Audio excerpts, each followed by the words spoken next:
মানুষজন যদি সোশ্যাল মিডিয়ায় এত বেশি জ্বালাতন করে, কেমনে করে সোশ্যাল মিডিয়া চালাই বলেন তো? এরা আমাদেরকে একটু শান্তিতে থাকতে দিবেন না? আমাদের শান্তি কি আপনাদের ভাল লাগে না, নাকি আমরা এই মোবাইলের যুগে জন্মগ্রহণ করে দোষ করে ফেলাইছি? কোনটা?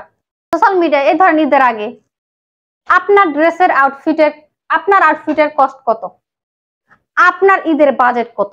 এক একজনের 2 লাখ, 5 লাখ, 7 লাখ, 10 লাখ, 40,000, 50,000, 50,000-এর নিচে তো কারো বাজেটই নেই, তো 2 লাখটা বেশি ভাইরাল হয়েছে। এরে আপনারা কি কিনেন? স্বর্ণের শাড়ি কাপড় কি স্বর্ণের দোয়া কিনেন?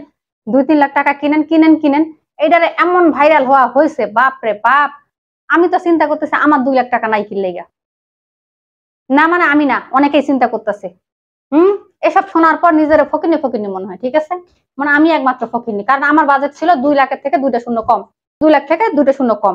এই হলো আমার বাজেট, এটা হলো অবস্থা। এর মধ্যে আমার শাড়ি হয়েছে, ব্লাউজ হয়েছে, একজোড়া জুতাও হয়েছে, সাথে একটা ওই যে ঠোঁটাকা একটা ওইটাও হয়েছে লাইনার। 2000-এর মধ্যে আমার সব কমপ্লিট হয়ে গেছে। এইটাই হচ্ছে সমস্যা। আর একটা হলো অপু বিশ্বাস, শাকিব খান, আর হলো বুবলি। এই 3 জনের দখলে পুরা সোশ্যাল মিডিয়া। যেমন টিভি চ্যানেল গুলা শুরু করছে, তেমনি ইউটিউবার কিছু আপু ভাইয়ারা শুরু করছে। এরে শাকিব খান তার ছেলে বীরকে 5 লাখ টাকার উপহার দিছে, আরে তার ছেলে জয়কে 10 লাখ টাকার উপহার দিছে, ওই ইয়ার সাথে বুবলির সাথে অমুক জায়গায় ঘুরতে গেছে। আরে অপু বিশ্বাসে এত লাখ টাকার স্বর্ণের গয়না গিফট করলে, ভাই এগুলা কি নিউজ? এগুলা নিউজ ছাড়া আর কি গুরুত্বপূর্ণ নিউজ নাই যেগুলো আমাদের শোনার জন্য বসে থাকি আমরা? এগুলা কোনো কিছু হইতে পারে, কন্টেন্ট বা নিউজ হইতে পারে এগুলা? অপু বিশ্বাস কি পোস্ট করলো, বুবলি কি পোস্ট করলো, এটা সেটা বাচ্চা কাচ্চা নিয়ে গিজি অবস্থা। মনে হয় সোশ্যাল মিডিয়া পুরাই তাদের দখলে। আপনি দেখতে না চাইলে আপনাকে জোর করে দেখাবে। কারণ আমি যখন ফেসবুকের নিউজ ফিডটা স্ক্রল করি, গুরুত্বপূর্ণ কোনো ভিডিও আছে আর থাকে নাকি? না, কিসের কি? এক আছে এই যে আউটফিট মারানি, আর হচ্ছে এই যে বাজেট মারানির দল কিছু গেল, তারপরে কিছু আসছে এই যে অপু বিশ্বাস বুবলি শাকিব খানের নিয়ে আজ এই যে পেশাল, মানে পাত্তে আছে এত ভাল লাগে।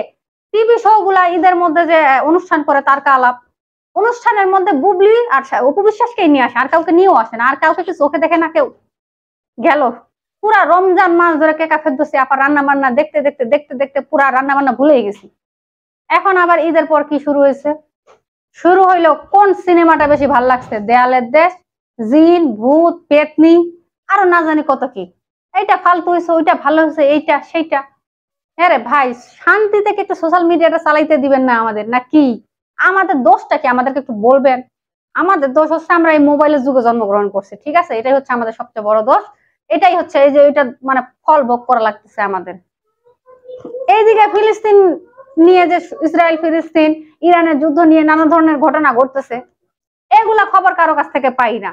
তাদের খবর মেইন, তাদের উদ্দেশ্য হচ্ছে যে অপু কি করছে, বুবলি কি করছে, শাকিব খান কি করছে, আর ঈদের মধ্যে কয়টা ছবি মুক্তি পাইছে, এগুলা হচ্ছে খবর। এখনকার ট্রেন্ডিং এর নিউজ, ট্রেন্ডিং খবর হচ্ছে এগুলা। আচ্ছা, ঈদ গেল, ঠিক আছে, রোজা ঈদ গেল, সবই গেল। এরপর আসলো পহেলা বৈশাখ। সেই মিঠামইনের অল ওয়েদার যে সড়কটা, প্রায় 14 কিলোমিটার সম্ভবত, হ্যাঁ এরকমই হবে, 14 কিলোমিটার রাস্তা আলপনা দিয়ে আঁকাইছে, তারা গিনেস বুকে নাম উঠাবে। হ্যাঁ, রাস্তা দিয়ে গাড়ি চলাচলের জায়গা, রাস্তা চলাচলের জায়গা, রাস্তা কি আলপনা আঁকার জায়গা? এমনিতেই তো জীব জগৎ মানে প্রাণী জগতের অবস্থা খারাপ হয়ে গেছে এই রাস্তাটা হওয়ার কারণে। মানে জীব বৈচিত্র্য কিন্তু অনেকটা মানে ধ্বংসের মুখে। জীব বৈচিত্র্যের অনেকটা প্রভাব পড়ছে জীব বৈচিত্র্যের উপর। ঠিক আছে, জিনিসটা বানানোতে এটা হয়েছে, এটা আর কি পরিকল্পনা কিভাবে হয়েছে আমি জানি না। হাওরের মতো যাইতো, প্রাকৃতিক একটা সৌন্দর্য, মানে মিঠামইন কিশোরগঞ্জের সৌন্দর্য হচ্ছে হাওর। ঠিক আছে, সেখানে মাঝখান দিয়ে একটা রাস্তা বানাই দিয়া এমনিতে প্রাকৃতিক ভারসাম্য রক্ষা করা তো কঠিন হয়ে যাইতেছে, সেখানে জীব জগৎ প্রাণী জগতের নানা ধরনের অসুবিধা হইতেছে। সেটা না, ওনারা আলপনা আঁকায়া রাস্তাটা এই করে বিশ্ব রেকর্ড করবে। আচ্ছা গড়েন, সমস্যা নেই। এগুলা প্যারাগুলা আমাদেরকে কেন দিতেছেন বলেন? আমরা কি দোষ করছি? আমাদেরকে প্যারা কেন দিতেছেন? এখন বলবেন আপনি নিউজ ফিডটা অফ করবেন। নিউজ ফিডটা অফ করে ওইগুলো বন্ধ করে রাখার কোনো উপায় নাই রে ভাই, উপায় নাই। না বুবলিরে সরানো যায়, না উপরে সরানো যায়, না শাকিব খানরে সরানো যায়, না জয়, বীর, পরিমণি। ঠিক আছে, কার জামার বাজেট কত, কার জামা কত সুন্দর, কে আলিয়া ভাটের শাড়ি কিনলো, কে দীপিকা পাদুকোনের এটা কিনলো, কে কাপড় দিছে আবার রান্না বান্না করে শিখলো, কে ফুলকপি বানাইলো, কে। এই অবস্থা, আমাদেরকে কেন শাস্তি দিতেছে? আমাদেরকে মুক্তি দেন, আমরা দেখতে চাই না। ঠিক আছে, তাও আমাদের চোখের সামনে ফেসবুক এনে দেখায়, কারণ এগুলা বেশি ভাইরাল হইতেছে, এক শ্রেণীর মানুষ ভাইরাল করতেছে। ঠিক আছে, এই মানে ফলটা আমাদের ভোগ করতে হইতেছে।